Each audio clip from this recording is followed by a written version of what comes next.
తమిళనాడులో కాబోయేటటువంటి సీఎం ఎవరు?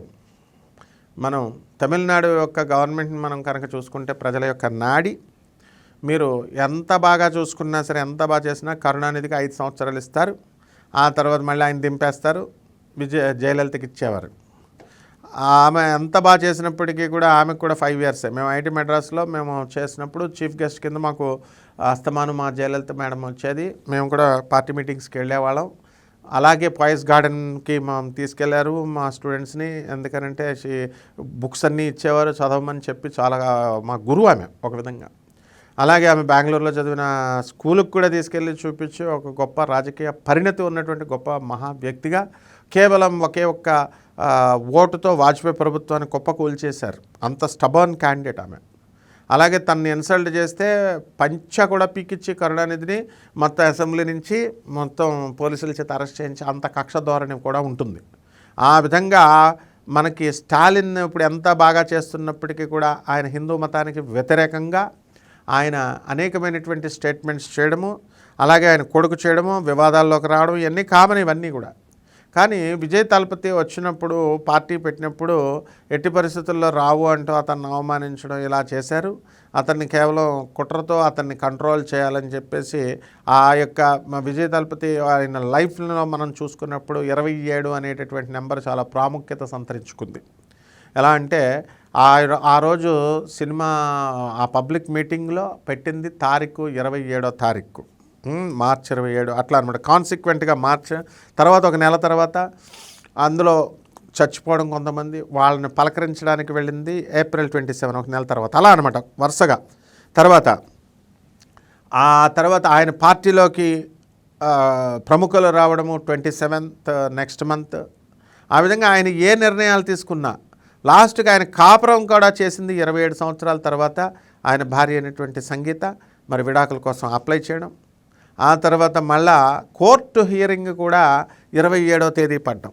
Court adjournment date వేసినప్పుడు వాయిదా వేసినప్పుడు 27.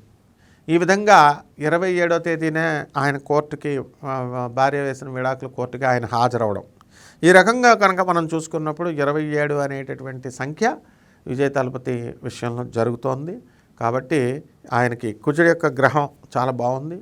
అందువలన ఇప్పుడు ఆయన పైన ఈ కేసులు ఎన్ని కేసులు పెట్టినా ఎన్ని చేసినా ఈ తమిళనాడులో జరిగేటటువంటి ఎలక్షన్లో స్టాలిన్ అన్నాడీఎంకి అంత స్ట్రాంగ్ లేదు. మొన్నే సెలవుమణి వెళ్ళి అందులో జాయిన్ అవ్వడం, తర్వాత ఈ యొక్క పళనిస్వామి నిరంకుశత్వం చేస్తున్నాడు అని చెప్పేసి తట్టుకోలేకపోతున్నామని స్టాలిన్ పార్టీలోకి వెళ్ళడం, డిఎంకేలోకి, ఇవన్నీ జరుగుతున్నాయి. ఏది ఏమైనప్పటికీ కూడా విజయ్ జాతకంలో వృషభ రాశి. ఆ వృషభ రాశి జాతకుడు ఎక్కడా కూడా వెనక్కి అడుగు వేయడు.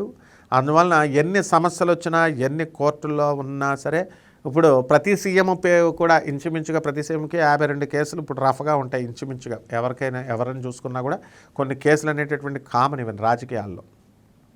కాబట్టి ఆయన కేసులకు భయపడేటటువంటి వాడు కాదు. ఆయన పోరాట పటిమతో ఆయన ఇప్పుడు రేపు జరగబోయేటటువంటి ఎలక్షన్లో కాబోయే సీఎం అతనే.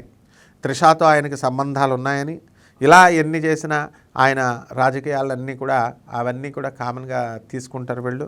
అండ్ మరి విజయ్ చందర్ అంతకుముందు పెట్టి ఓడిపోయాడండి, లేకపోతే కమల్ హాసన్ ఇచ్చేశాడు, లేకపోతే రజనీకాంత్ పార్టీయే పెట్టలేదంటే అవును, వాళ్ళకి యోగాలు లేవు. ఈ వృషభ రాశికి 7.5 సంవత్సరాలలో జరగబోయేటటువంటి ఈ యొక్క పోరాటంలో విజయ్ తలపతి కాబోయేటటువంటి నెక్స్ట్ సీఎం అతనే. అద్భుతమైన పవన్ కళ్యాణ్ అలాగే అన్నారు, అవ్వలేదా ఆయన? పవన్ కళ్యాణ్ అసలు ఏమీ కాదన్నారు. రోజాని ఐరన్ లెగ్ అన్నారు, కావలేదా? మినిస్టర్ అయితే చేయలేదా? సో ప్రజలు అంటూ ఉంటారు, ఎస్టిమేషన్స్ అనేటటువంటివి మారుతూ ఉంటాయి. అండ్ 1 డిసెంబర్ 2026 సంవత్సరం నుంచి కేతువు ఆయనకి కర్కాటక రాశిలోకి వస్తున్నాడు. అండ్ విజయ్ తలపతి అద్భుతంగా అప్పటి నుంచి ఇంకా రాణిస్తాడు. ఇవన్నీ కూడా ప్రజా ఆకర్షణ బాగా పెరుగుతుంది. అండ్ ఆయన యొక్క ప్రజల్లోకి దూసుకెళ్తాడు. ఇప్పుడు ప్రజెంట్ జరుగుతున్నటువంటి దశల రీత్యా ఆయనకు ఆకర్షణ శక్తి అనేటటువంటిది, కొన్ని ప్రాబ్లమ్స్ అనేటటువంటి అర్ధాష్టమ కేతుగ్రహ ప్రభావంగా ఇవన్నీ జరిగినాయి. ఆయన రాహు కుంభరాశిలో ఉన్నాడు. మరి అలాగే చక్కగా పంచగ్రహ కూటమి జరుగుతుంది, బలం పుంజుకున్నాడు. రాహు, రవి, కుజ, బుధ, శుక్ర గ్రహాలన్నీ కూడా మనకి ఈ యొక్క కుంభరాశిలో ఉన్నాయి. మీనరాశిలో శని వక్రించున్నాడు కాబట్టి తమిళనాడులో కాబోయేటటువంటి సీఎం అతనే. ఇందులో ఏ విధమైనటువంటి సందేహం అవసరం లేదు. అండ్ త్రిషాతో వచ్చినటువంటి ఇవన్నీ కూడా ఎవరు పట్టించుకోరనమాట. అవన్నీ రాజకీయ కోణంలో జరిగేటటువంటి కుట్రలు ఇవన్నీ కూడా. కాబట్టి మీరు ఈ యొక్క విజయ తలపతి విషయంలో చాలా జాగ్రత్తగా చక్కగా చూసుకోండి ఏం జరుగుతుంది. ఎందుకంటే ఆయన జాతకరీత్యా మనం చెప్తున్నాం. శుభమస్తు.